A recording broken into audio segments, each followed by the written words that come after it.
Hey everyone, welcome back.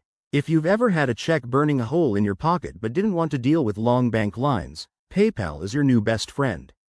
Today, I'm walking you through the simple steps to cash that check right from your smartphone. It's quick, convenient, and can save you a ton of time.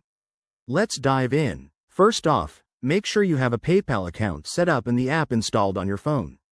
If you don't have one yet, downloading it is free and takes just a minute. Once you're logged in, we're ready to go. Step 1. Open the PayPal app and head to the Wallet section. You can find this at the bottom of the screen. It's like your personal finance hub. Step 2.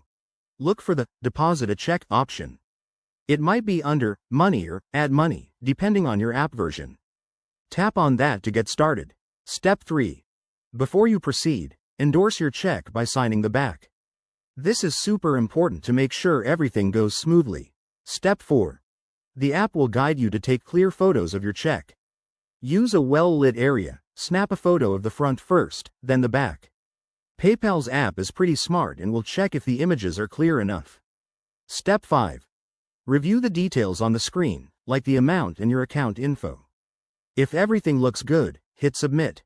Once you've submitted, PayPal will process the check, and you should see the funds in your account within 1 to 5 business days. Keep in mind, there might be a small fee depending on your account type, so check that beforehand. And that's it, you're all set. Cashing a check with PayPal is a game changer for anyone on the go. If you found this helpful, hit that like button and subscribe for more handy tips. Thanks for watching, and I'll see you in the next video.